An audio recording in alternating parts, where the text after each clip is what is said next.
How many slang terms can you think of for marijuana? I know personally I can compose a pretty lengthy list.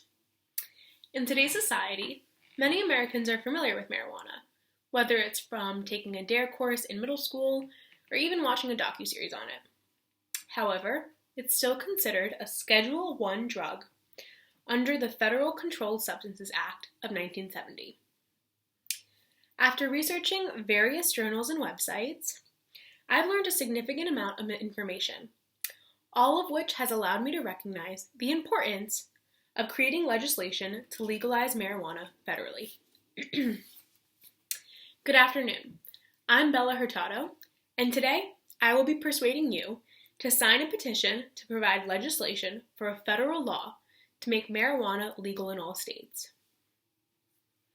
I will be discussing the federal legalization of marijuana in terms of safety, job opportunities, and economic benefits. The first piece of support I will discuss today is the safety measures that go hand in hand with the legalization of marijuana.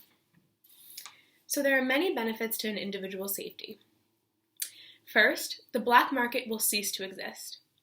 Oftentimes, product found on the black market is tainted and is laced.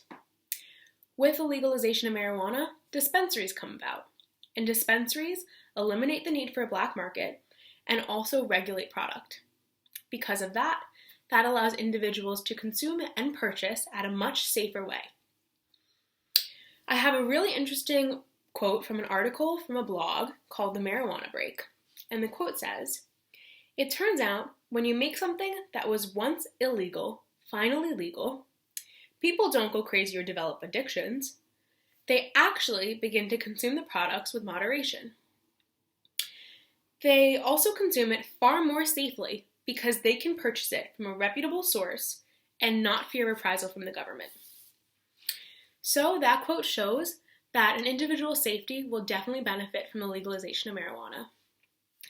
Moving on to my next point regarding safety, marijuana charges affect the safety of minorities because there is extreme racial disparity in marijuana-related charges and marijuana-related crimes. There's a quote from the American Civil Liberties Union that states, "African Americans are 264% more likely than white people to be arrested for cannabis possession, even though they use it at a smaller rate." That highlights the extreme levels of discrimination and the extreme levels of racial disparity. So, with the legalization of marijuana, that eliminates the need for marijuana charges and marijuana being criminalized, which would definitely help minorities be less of a target for small-time charges. So now that we talked about safety measures, I will be moving on to discuss the influx of jobs that come with the legalization of marijuana. So I have a quote from US News that states, "In addition to tax revenue, Colorado has seen an influx of jobs from the recreational industry. There are 40,334 active occupational licenses."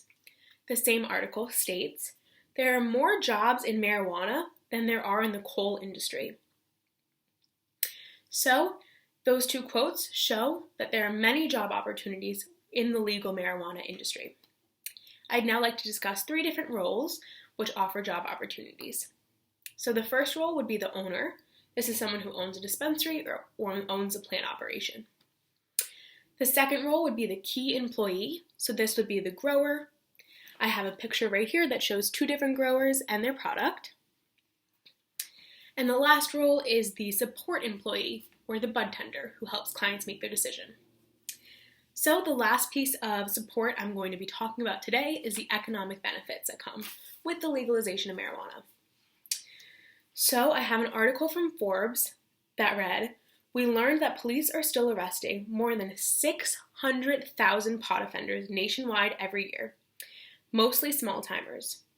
We as taxpayers are spending a lot of money to house these people in prison, and think about all the different ways our taxpayer dollars can be relocated with the money that's spent right now dealing with marijuana-related crimes." So, to further prove my point, I have an article right here that says, this article is from the Business Journal.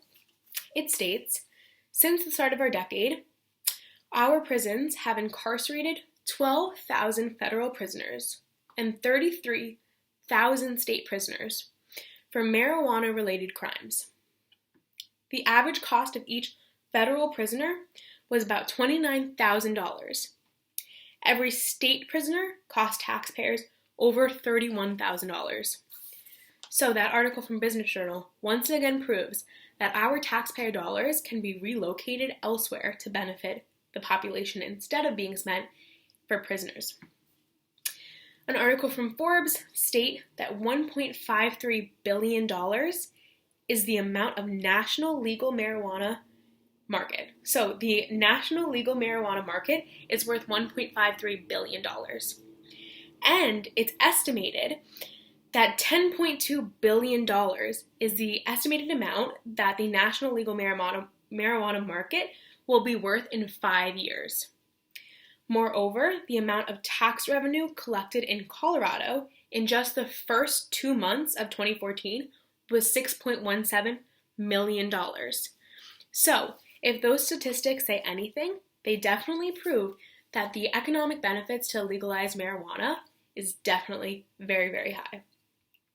In conclusion, by analyzing safety measures, job opportunities, and the economic benefits, it's obvious that legalization needs to be passed to federally legalize marijuana. That being said, I urge you to sign the petition to provide legislation to pass the federal legalization of recreational marijuana. Thank you so much.